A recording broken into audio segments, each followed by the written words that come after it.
2024 overall was a humongous year for rap music and music in general, honestly, from multiple humongous events. And actually, I say multiple.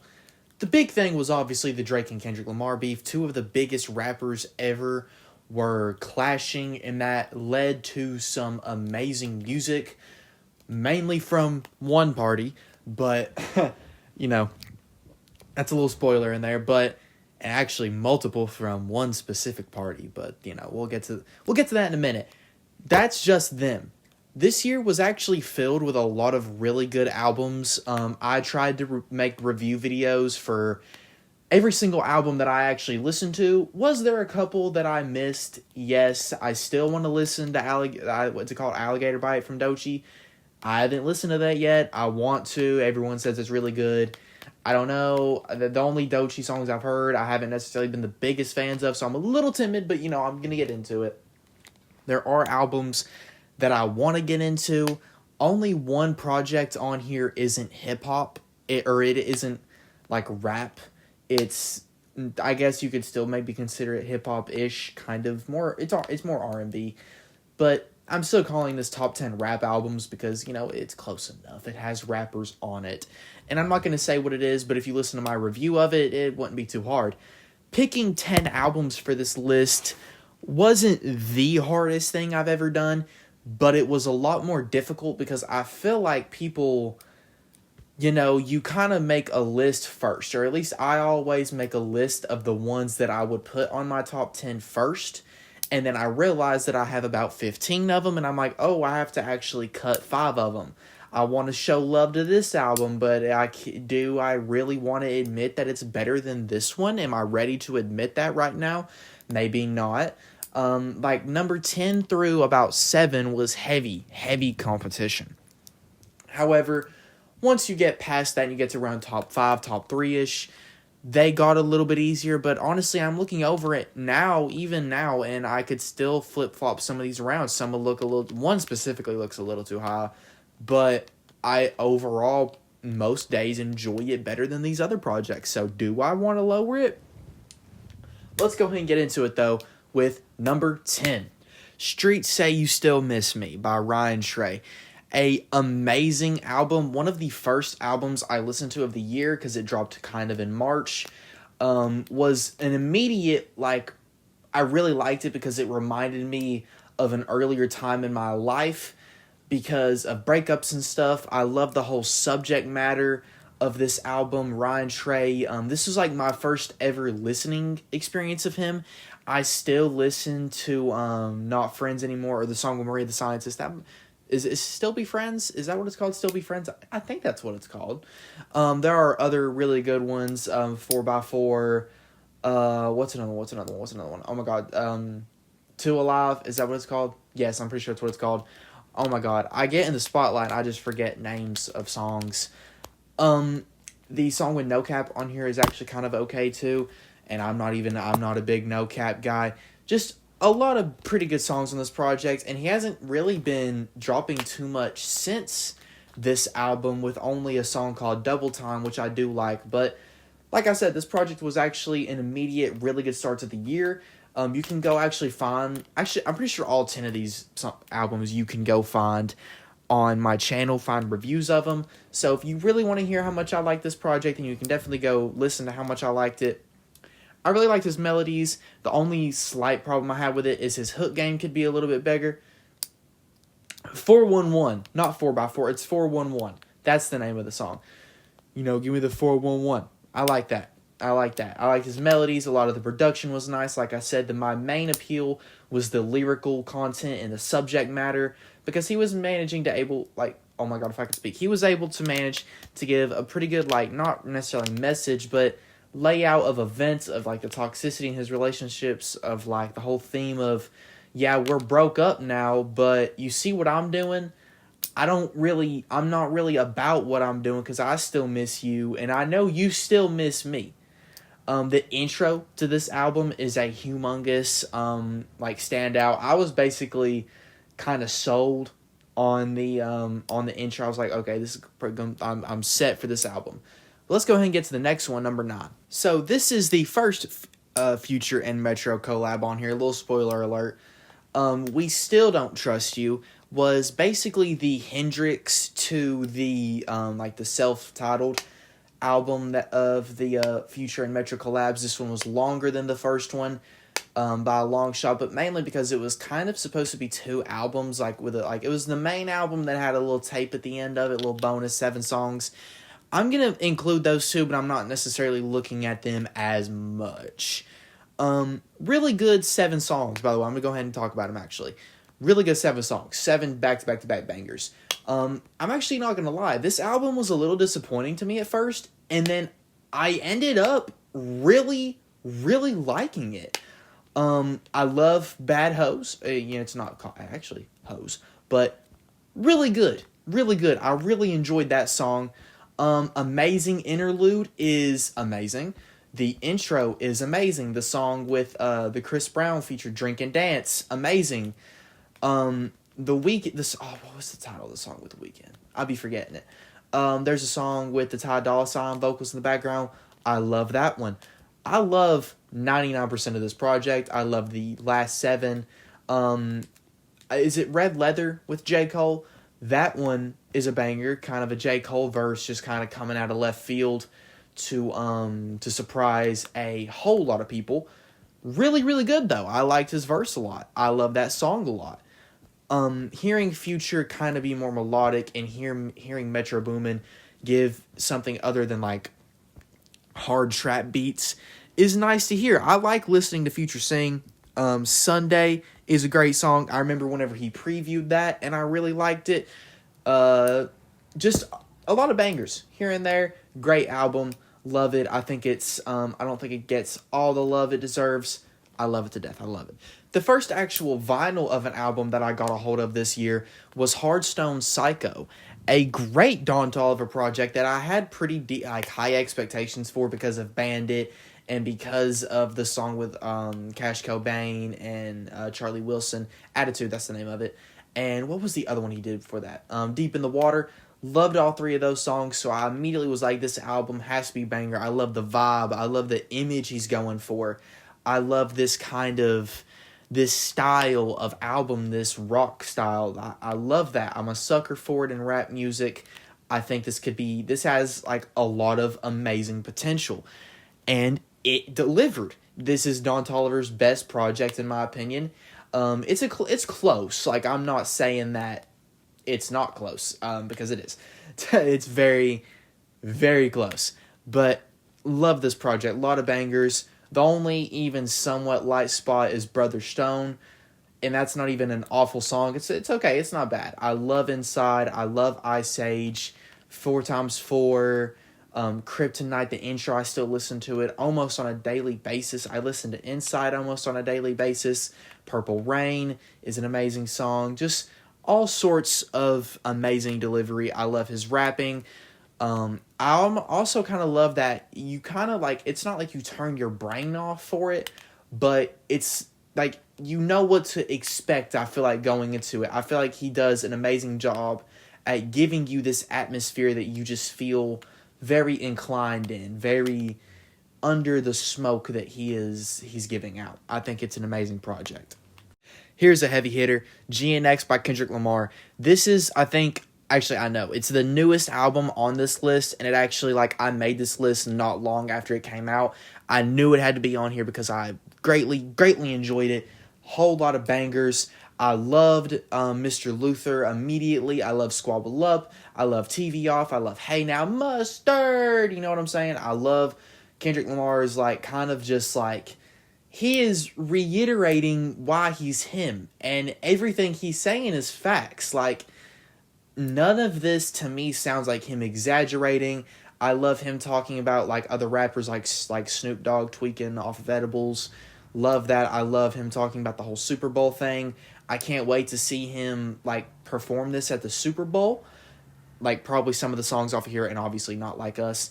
This was a surprise drop. This literally, like, we knew something was coming soon, but we had no idea when, and he just all of a sudden dropped this, and it was a very pleasant surprise.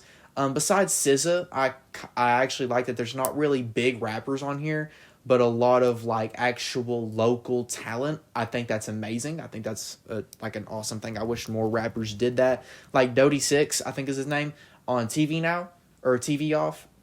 Wait, no. Is he on TV Off? Is it TV Off? No, it's Hey Now. I'm an idiot. He's on Hey Now. I get the names of them mixed up. I promise I know the difference. But Hey Now, by the way, production on this whole project is honestly, I mean, obviously, I'm not surprised that production on a Kendrick Lamar project was amazing, but this was like noticeably like, wow. Like there was not a single misstep, a lot of great sample uses, a lot of just great everything. Like Kendrick to me has one of the most like respectable like discographies of any rapper ever, and I feel like he's only building that up. If the next album is even somewhat close to this, it's amazing. Next up is Rebirth by DC The Dawn, an album that I had a lot of expectations, specifically from me, because Funeral is a great album. It really is. I really liked it. However, no matter what, like going into it, I was going to be kind of disappointed because of how good of a run he was on, of how good My Own Worst Enemy was, of how good Come As You Are was. However, because I feel like that happened, it kind of made the pressure on this one more but less at the same time. Because, like, DC The Dawn, obviously, it's easier to make a project better than Funeral than it is to make one better than My Own Worst Enemy. And that's coming from a huge DC The Dawn fan. That's coming from a Funeral fan. I like that album. It's grown on me since I've talked about it last on my DC The Dawn video. Which, by the way, go listen. It's my most viewed video on this channel. It has 3,000 views. So you should go watch it and get those numbers up even more. I'm very glad it has 3,000 views. That was like, actually took a lot of effort out of me. Not really. I'm kind of bullcrapping on that. But anyway, loved this project. I love his singing. He sings a lot on here. This isn't really a heavy rap one. I mean, obviously there's God Level and there's Venus, which were the singles for this project, but there's also Best Friend Only. And there's not many feature use at all, but the feature uses are really good. Just a lot of good, like, more melodic performances that I actually greatly appreciated. Satellite, Stella Rose. Amazing songs on here. I like them all. Really, I don't have a single one that I was like pointing at being like, this is the weakest link. This year was filled with surprises in terms of me checking out rappers or singers or artists in general and really liking them. Another one that didn't make this top 10 was Sabrina Carpenter's Short and Sweet. It was definitely a heavy competitor for number like 10 or number 9 before I remembered that like the streets still don't, or the streets say you still miss me or whatever. Yeah, that one kind of actually took number 10 because Short and Sweet was going to be there. But anyway, this is a album from Chloe that I wish was on vinyl. I've actually been kind of watching to see if it ever would. Trouble in Paradise was one of, like, for a minute, my album of the year. This was an amazing project. Like, I still replay it all the time. It has so much replayability. If you go watch my video on it that I dropped, it was one of the first videos I dropped whenever I actually got my channel back, whenever I lost it for about 2 weeks. This was, like, easily my, like, wow. It was amazing. I really loved it. I love the song with Ty Dolla $ign, Might As Well. I love Shake with Jeremiah. I love the song with Anderson .Paak. And I love, like, performances with her. I know it sounds like I just listed off just the ones that have features. Rose, Nice Girls Finished Last, FYS, amazing songs. Memories is a great song. A lot of, like, different vibes in here, very tropical sounding, which, I mean, Trouble in Paradise, that's what I would expect. That's what I expected. And it came off amazing. All of these songs are so good. I love Chloe Bailey's voice. I know her actual singing, like, name is Chloe, but I'm used to saying Chloe Bailey. I apologize. Her, like, the way she's able to go from, like, a light voice to that deep that she does and still make it sound amazing, is like, make it sound natural whenever she flip-flops. Amazing. I love that. I think it's fantastic. Her voice bounces off of other people really, really well. She gives off a great atmosphere. Just really, I can't complain about any of it, man. So much just great quality singing. I think it's definitely my like favorite singing album of this year. I know that's a stupid thing to say, but like none of these other ones be singing. None of these other albums I have ain't got no singing in them. So I got to give it to Chloe. Go listen to Trouble in Paradise. I don't know why it didn't do good first week when it should have. Another album that was a very pleasant surprise. I was not really familiar with Party Next Door until I listened to the singles from this project, Her Old Friends, Real Woman, and Lose My Mind. Amazing songs, by the way. Lose My Mind is actually like the best song on this project. But anyway, Party Next Door 4. This is not the actual cover for it, obviously, and I'm not going to say that long title again. I'm just going to say PND4. PND4 was a really, really good album. Crazy cover. I'm going to be honest with y'all. This is just me talking, fluently out and about and blunt with the channel, blunt with my 300 subs. I am a sucker for sex songs. I really am. I don't know what it is about them. I don't know what it is about me. But this is literally I would think it's 12 songs. This is a 12-song long sex album. And it was made for me. Make It to the Morning is amazing. For Certain is amazing. The little interlude is good. Lose My Mind, amazing song. Real Woman is an amazing song. Lose My Mind at on my Spotify Rewind had I listened to that thing over 100 times in a day. How did I do that? I don't know. I must have been a walking, talking horn dog. I wasn't even horn. I was just the horn. I was a walking. I would have fricked the wall if it had a hole. I don't know what was up with me, but Real Woman was also top 5 on my most listened to. I had 2 songs from this album on there. I feel like if you know that, or if you see something bad about an album, that's definitely an immediate great sign. Just he's a good singer, great singing. I love the atmosphere. I love this vibe that he gives off. It's actually perfect. It's amazing. Loved it. Oh, I can't complain about it at all. I can't. So I enjoyed this project, guys. Go listen to it. I want to get it on vinyl. I really hope it gets a different cover one day. So I may or may not be super excited about talking about my top 3 because We Don't Trust You is an amazing Future and Metro Boomin album. This is what started it all. This is what kicked off the very exciting year that we had for rap music, and this very hectic, there's a million things I could say about it, honestly, about what this album caused, the discussion it caused, and honestly, even if it was mid, I feel like you would almost have to throw it into the top 10 just for that, of what this album had in store for the rest of the year. This is the canon event. This is the moment that it changed. This year, music trajectory-wise, just completely skyrocketed into how good it could be and how good it managed to be. Without this album, none of that happens, which is already an amazing thing, and this album is also amazing. I remember first night, all the features were hidden. We knew that there was a song with Travis and Playboy Cardi on it, but we didn't know which one, I don't think, or at least I don't remember knowing which one it was, but I also tried to avoid it best I could. I remember getting to that song and loving it. I remember hearing Kendrick Lamar for the first time on this project, without knowing that he was there, and hearing him diss J. Cole, it's more of a Drake diss, but diss, kind of, J. Cole was kind of thrown in there, you know what I'm saying? Dissing the Big Three idea in general. What an amazing thing, and I loved what happened after, but I'm trying to stay off of what happens after because this is about the album. Metro Boomin was on his A game. This whole production, this whole album, Slimed In is one of the best beats I've heard all year. Like That is one of the best beats I've heard all year. Future is on his toxic, chill, laid back, rapping about just his him, who he is. Just the embodiment of Future is this album. The toxicity with women, the flexing, the drugs, literally all of it's on here. Cinderella is another one of my favorite songs of the year. So is I'm just going to say Type Shit. Oh no, I said a cuss word. Type Stuff is amazing. Amazing song. I love it. The only complaint I have about it, it's not even a complaint. It's just I wish it would have happened, is at the beginning of Playboy Cardi's verse, him and Future go back and forth for like 2 lines. It would have been amazing to hear them go back and forth. It would have been so cool. But either way, Playboi Carti brought in a great verse. Future had a great verse. Travis Scott had a great little intermission.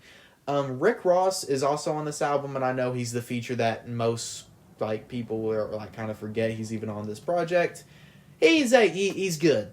I can't hate on Rick Ross. He was a good feature too.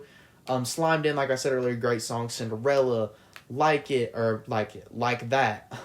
We Don't Trust You. The intro to this project is amazing. Like so many great projects. GTA, Ain't No Love, fantastic records. I love Ain't No Love, by the way, and I love GTA too. Metro Boomin giving these great beats. I know I've talked about Metro Boomin beats like 2 or 3 times, but like it's not like Future's rapping carried it or Metro's production carried it. They both complement each other the best. The best surprise I had on this year like music listening, and if you go back and listen to my Always Come Find You review, I actually said this, like I said the same thing. I was like, this was like an amazing surprise that this album was as good as it was. I loved this project. I still love it. I loved it then, and it has grown on me, and I love it more. Bad Idea is probably one of, if not my favorite song of the year. Private Show is great. Reasons is amazing. The deluxe to this album is also pretty good. The song with Anderson .Paak did I say Paak? Anderson .Paak is what I meant to say. I apologize. Amazing. Dance of the Devil is another one of my favorite songs of the year. Blast had amazing singing performances. The song with Ty Dolla $ign is great. Just amazing singing, amazing rapping, amazing tempo switches. I remember like whenever I first like reviewed the project that I said the beginning kind of was slower, but once it started really like getting into that second disc out of the 4, it really picks up and I started really liking it. That first disc has grown on me. Maybe it's because I'm kind of like realizing that it's more of like a tone setter and like an ambience build up than anything, like an atmosphere build up kind of. And then the second disc is when the album is really supposed to start. If I'm explaining that, like I know in my head how I want to explain it. I feel like I'm explaining it wrong, but that first disc is meant to like kind of get you in this world that Blast has put you in, and then the rest of the album is really what is like the journey through it. Amazing. I love this project. I can't wait for more Blast music. Also, he has gave me probably my favorite vinyl. I had to wait like 6 months for it, but it was so worth it. So worth it because the vinyl's awesome. I am going to start doing vinyl reviews like Tuesday once I get to my dad's. Well, I can't guarantee the video will be on Tuesday, but I will be recording them Tuesday for the ones I own. So I get to show y'all that. It's one of my favorite vinyls. It might be my favorite vinyl that I own. It's awesome. And here it is. This album alone, you can probably pinpoint for why Future was at my number 1 of my Spotify recap this year. I was a top 0.01% listener. And little fun story about this vinyl, or like the vinyl for this album, I bought the green version, like the green bundle with the green cover and the green shirt. But first of all, why is not all of this project on the vinyl? I think that's stupid. Come on now. Anyway, I still like it though. Like I'm not gonna complain. I don't really have it to listen to it anyway. But anyway, love the shirt too. By the way, that's besides the point. I was so happy because I was like, okay, I have a different version of what's on digital. You know, just to be a little different, to be a little unique. You know what I'm saying? And then Spotify emails me the next day. And they're like, Future is doing a red exclusive vinyl for the top like 0.5 listeners that you can purchase. And I was so mad because I absolutely would have got that one. Yeah, I wouldn't have got the shirt, but it's okay. I would have still got the vinyl. And I would have maybe bought a shirt by itself, for heck, I could have got 2 vinyls just to get the shirt. I don't know. I want a red one. I might try and get one off eBay or something, buy someone else's that is crazy expensive. Anyway, Mixtape Pluto is literally, it's back-to-back bangers. That's all I can really say about it. It's my favorite project of the year. I'm just kidding. That's not all I can say about it. There's so much different. This is a different Future vibe than what We Don't Trust You was. We Don't Trust You feels a little more polished. This feels kind of more grimy. You know what I'm like? Old Future, like fantastic production. He sounds laid back. He sounds chill. He doesn't sound stressed at all. It's really screw the hose on this project. Like, this is his toxicity on its A game. You know, the flexing on an A game. Ski, holy crap. Ski is probably my favorite song of the year. It's up there. It's competing for it. It's in a battle. It is in a battle for number one song of the year. MJ is a fantastic song. And like that sounds so stupid, but like a lot of these songs too are just a minute and a half long. This is not a long project at all. South of France is a great song, very nice, beautiful beat.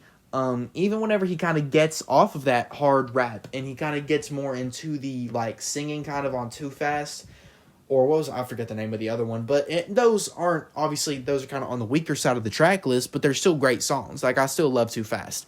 Brazier is a fantastic song with the beat, that hard beat in the beginning. Lil Demon is amazing. I remember the rollout for this project. There was not a single snippet that I heard that I didn't like. And the Lil Demon was the first snippet we heard, and it was fantastic. Southside production all over this thing, and it's fantastic. The Travis Scott remix of South of France is amazing. I love Travis Scott's verse at the end of it. Obviously, I know it's not on the project technically, but I still listen to it. I still love it.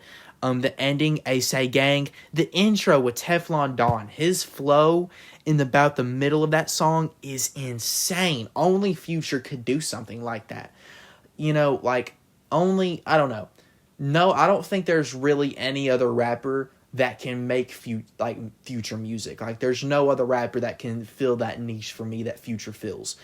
I'm a tier 1. Like, this year made me a D1 Future Glazer. Like, Future has always been in my top 5, but I never really I understand it now. Like, this year's just been different. That's all I can really say. Go listen to Mixtape Pluto. Go listen to all 10 of these albums. Now, this is the part of the video where we look onto the future, and we try and be excited about 2025.